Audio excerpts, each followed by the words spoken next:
देखिए, last video में हमने पढ़ा शार्डिंग के बारे में।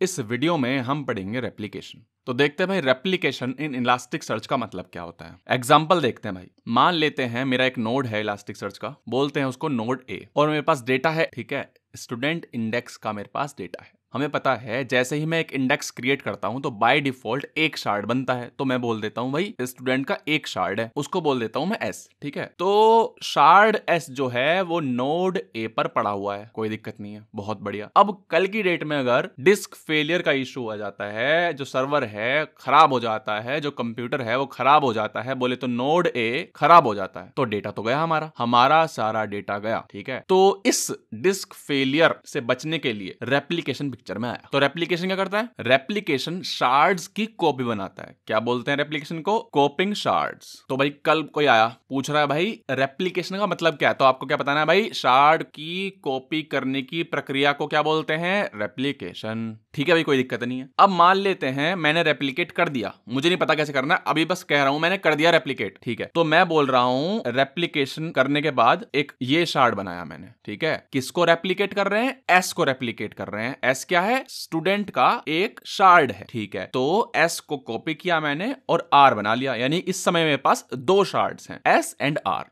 ठीक है भाई, कोई दिक्कत नहीं है। तो कुछ टर्मिनोलॉजीज हैं, जैसे कि अब देखो दो शार्ड्स बने हैं मेरे, सेम इंडेक्स के दो शार्ड बने हैं, ठीक है। तो सेम इंडेक्स के जितने भी शार्ड्स बनते हैं, जितने भी रेप्लिकास बनते हैं, वो एक ग्रुप में आ जाते हैं। क्या? एक ग्रुप में आ जाते हैं, उनको बोलते हैं हम रेप्लिकेशन ग्रुप, ठीक है भाई। तो रेप्लिकेशन ग्रुप बोले तो जैसे कि हमारा क्या था, स्टूडेंट इंडेक्स था, उसमें क्या होगा? उसमें रेप्लिकेशन ग्रुप में एस भी होगा एंड आर भी होगा, यानी कि जिसकी हमने रेप्लिका करा है वो भी, और जो रेप्लिकेट होकर निकला है नया शार्ड वो भी। अच्छा, तो जो ओरिजिनल शार्ड होता है उसको बोलते हैं हम क्या? Primary shard. और जो कॉपीज होती है उनको बोलते हैं क्या? Replica shard. मान लो ये क्या है? रेप्लिका शार्ड 1 है, ऐसे ही रेप्लिका शार्ड 2 आ गया मान लो, ठीक है। तो ये हो जाएंगे रेप्लिका शार्ड्स, और जो ओरिजिनल था हमारा वो होगा प्राइमरी शार्ड, और इनके कॉम्बिनेशन को क्या बोलते हैं हम? Replication group. ठीक है भाई, रेप्लिकेशन का मतलब समझ में आ गया, ठीक है। क्या होता है कि एक शार्ड है मेरे पास, उसकी कॉपी बनाने की प्रक्रिया को बोलते हैं क्या?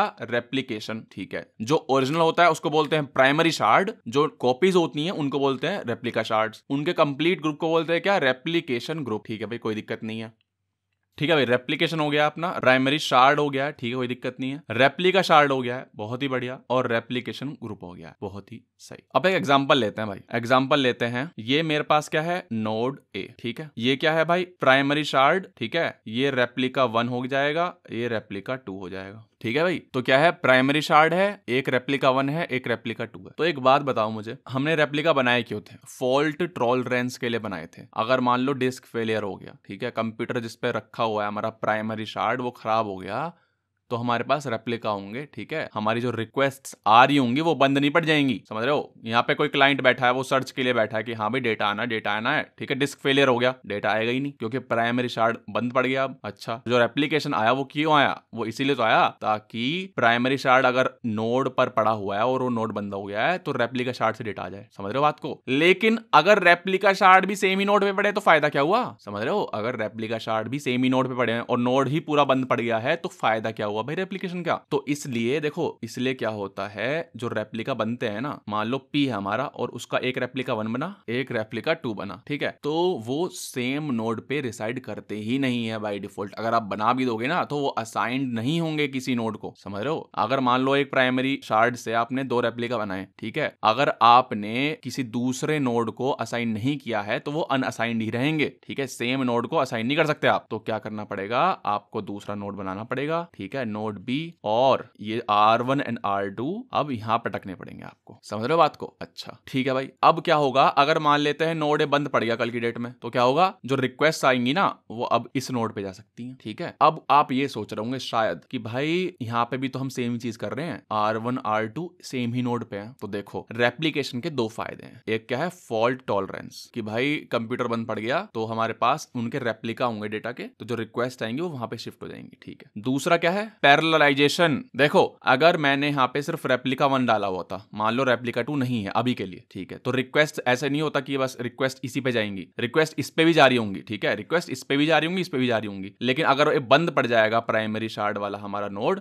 तो सिर्फ रिक्वेस्ट इस पे जाएंगी। अब समझ रहे हो बात को? तो फॉल्ट टॉलरेंस तो समझ में आता है। पैरेललाइजेशन का मतलब क्या है? पैरेललाइजेशन का मतलब ये है कि देखो अब मेरे पास सेम ही नोड पे 2 रेप्लिका पड़े हुए हैं, तो क्या होगा, रिक्वेस्ट इस पे भी जाएंगी, रिक्वेस्ट इस पे भी जाएंगी, तो जो काम होगा हमारा फास्ट हो जाएगा, ठीक है। तो हम पैरेलल में रिक्वेस्ट जा सकती हैं, ठीक है। एक क्लाइंट जो है जो रिक्वेस्ट कर रहा है वो R1 से कर लेगा, दूसरा जो है वो R2 से कर लेगा, ऐसे, ठीक है। तो क्या है ये? पैरेललाइजेशन, यानी कि हम ऑप्टिमाइज कर रहे हैं चीजों को। तो रेप्लिकेशन के 2 फायदे हैं, फॉल्ट टॉलरेंस एंड पैरेललाइजेशन, ठीक है भाई। तो एक काम करते हैं, एक इंस्टेंस चलाते हैं, ठीक है, इलास्टिक सर्च का। इलास्टिक सर्च बैच फाइल चला दी मैंने, ठीक है भाई, स्टार्ट हो जाएगा, कोई दिक्कत नहीं। मिनिमाइज करते हैं इसको और किबाना भी चला देते हैं। किबाना के बिन में गए और यहाँ पे किबाना.बैच फाइल चला देंगे।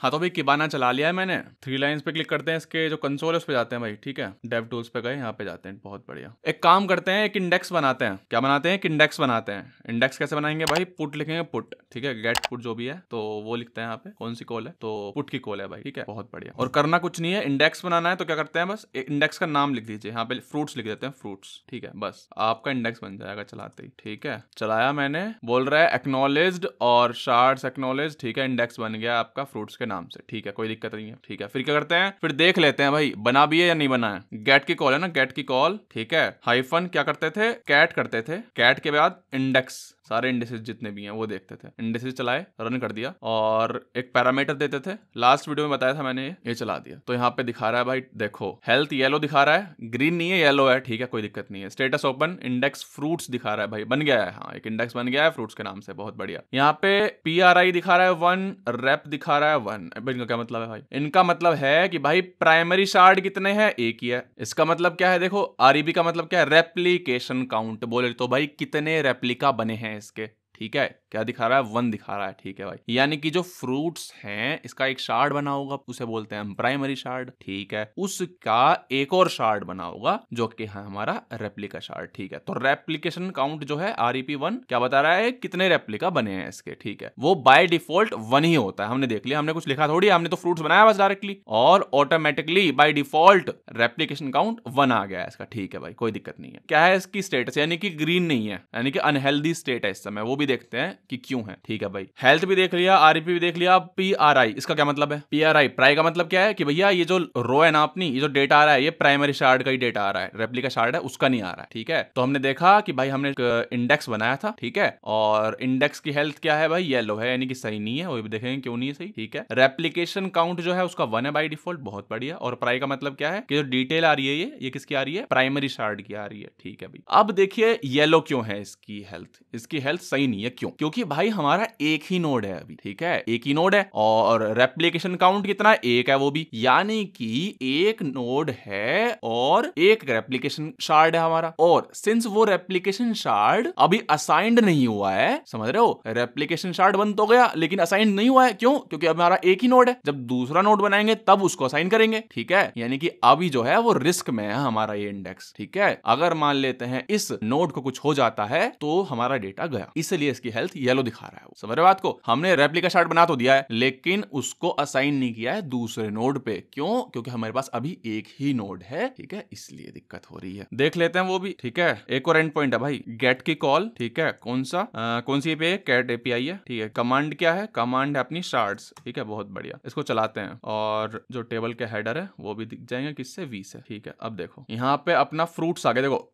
2 आ गए ना शार्ड्स, ठीक है, 2 आ गए शार्ड्स फ्रूट्स के, ठीक है। ये क्या है? PRIREP, देखो ये क्या है? P4 कि भाई ये है प्राइमरी शार्ड और ये है रेप्लिका शार्ड, ठीक है। प्राइमरी शार्ड स्टार्ट कर दिया है, R अनअसाइंड लिखा हुआ है, मतलब कि असाइन ही नहीं हुआ है किसी नोड पे, ऐसी पड़ा हुआ है, इसीलिए हेल्थ जो है वो सही नहीं है किसकी? हमारे इंडेक्स की। अच्छा क्लस्टर की हेल्थ देखते हैं। क्लस्टर की हेल्थ कैसे देखते हैं भाई? गेट अंडरस्कोर क्लस्टर API है, ठीक है, और हेल्थ ये रहा, इसको चलाते हैं तो इसकी हेल्थ भी क्या है? येलो, ठीक है, ग्रीन नहीं है, येलो है। इसका मतलब क्या है कि इसकी भी हेल्थ खराब चल रही है क्लस्टर की, क्यों? क्योंकि क्लस्टर के अंदर सिर्फ एक ही नोड है और उस नोड में हमारा एक इंडेक्स है फ्रूट्स के नाम से, ठीक है। उसका एक प्राइमरी शार्ड है, एक रेप्लिकेशन शार्ड है, ठीक है। अब रेप्लिकेशन शार्ड बंद तो गया है लेकिन वो अनअसाइंड है, इसलिए हमारा डेटा लॉस के रिस्क पे है, ठीक है। ये कहानी है इसकी रेप्लिकेशन की। तो भैया इस वीडियो में हमने देखा रेप्लिकेशन क्या होता है, ठीक है। देख लिया भाई, शार्डिंग हमने पढ़ ली थी पहले। इस वीडियो में हमने रेप्लिकेशन देखा और देखा प्राइमरी शार्ड क्या होता है, रेप्लिका शार्ड क्या होता है, रेप्लिकेशन ग्रुप क्या होता है, ठीक है। और हमने देखा कि अगर एक ही नोड है तो अनअसाइंड पड़ा रहता है रेप्लिका शार्ड, ठीक है। कहने का मतलब कि रेप्लिका शार्ड और प्राइमरी शार्ड एक ही नोड पर रिसाइड नहीं कर सकते, ठीक है। और हमने देखा रेप्लिकेशन के फायदे क्या क्या हैं। एक तो फॉल्ट टॉलरेंस, ऑब्वियसली अगर एक नोड बंद पड़ गया तो भैया दूसरा नोड होगा उससे डेटा आ जाएगा। दूसरा क्या है, दूसरा ये है भैया कि आपका पैरेललाइजेशन, ठीक है। रिक्वेस्ट जो है वो पैरेलली चल सकती है, फटाफट से काम हो जाएगा। तो ये है कहानी रेप्लिकेशन की।